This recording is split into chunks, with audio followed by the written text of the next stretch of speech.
This is what you call you dey look am, e dey go. You dey look am, e dey go.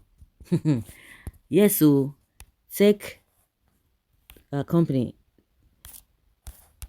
tech giant Microsoft sets to close West Africa Operations Center in Nigeria as a 200 jobs at risk.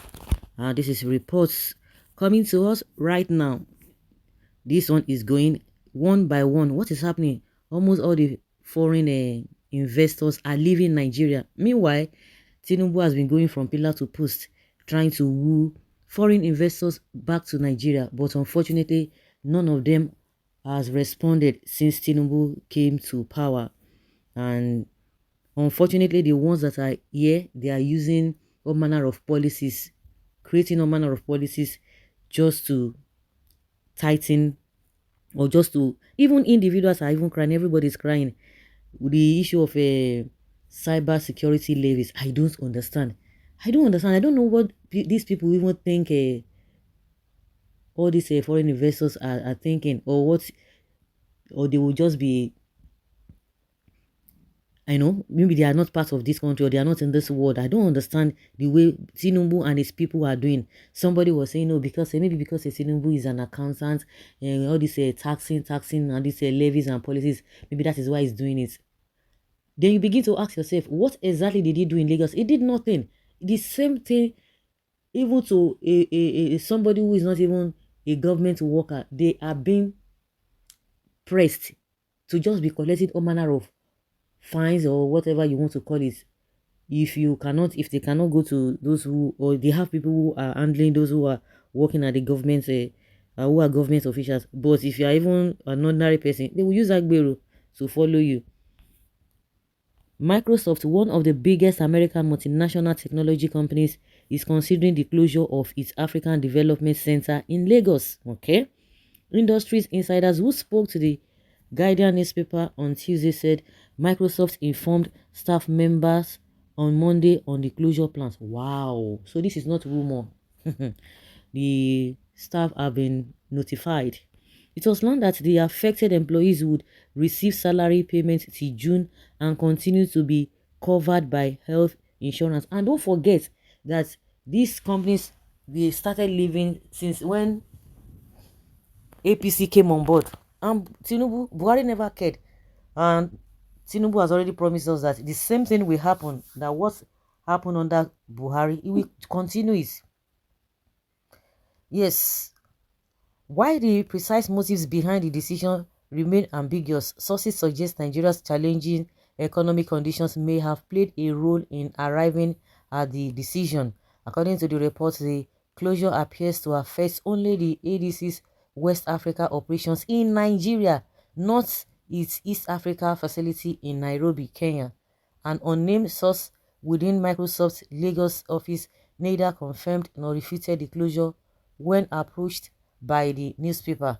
Microsoft launched its $100 million African Development Center initiative in 2019, establishing facilities in both Lagos and Nairobi. The Nigeria Center employed over 120 engineers when it was launched in 2022, growing to more than 200 staff members in total.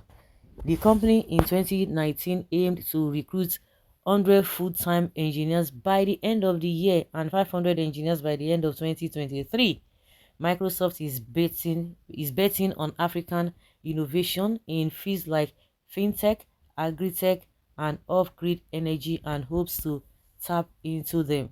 The ADC will be unlike any other existing investment on the continent. It will help us better listen to our customers, develop locally, and scale for global impacts, Microsoft Executive Vice President Phil Spencer said in Nairobi. Beyond that, it is an opportunity to engage further with African partners, academia, governments, and developers, driving impact and innovation in sectors important to Africa. Okay. Okay. And so we see am more. See that they go like that, like that, like that, like that. Then they go like that, like that, like that, like that. Okay, we hear now. They are leaving. What will Nigeria government say about this? The other day we learned about PZ. Okay, Zekonis. What do they call it? Now this one is going. Majority of them have gone like that. I often emphasize that if there isn't consistent electricity, reliable network infrastructure, and supportive policies, tech companies will likely relocate. There's no magic bullet when they are telling them the things that will affect everybody that we need immediate. So I don't know whether there's a covenant that we will not have a 24/7 electricity. The whole country. We are spending trillions of naira on road that will not even benefit everybody. That is not even going to be no. One thing that we and GL production and businesses, no, they don't want to do that. If we have light or we have 24/7 electricity, the issue of a fuel, consumption of fuel will be minimized and people will be able to save some money. But no, they won't do that.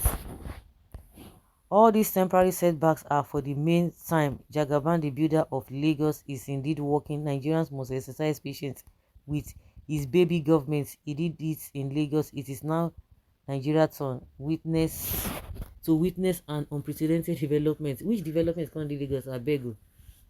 Can you imagine? This one is talking from where? I don't know where it's talking from. We the youth are strongly behind him. Jagaban, we know. I hope those who voted for APC are part of the employee. No, they are not. So when all the companies close down in Nigeria, what will now be our fate?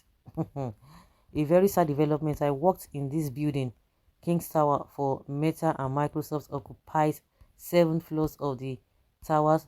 Slumberger and Rolex taking some other work space floors and space. What a great loss to the Nigeria tech industry, for whatever reason it may really be. I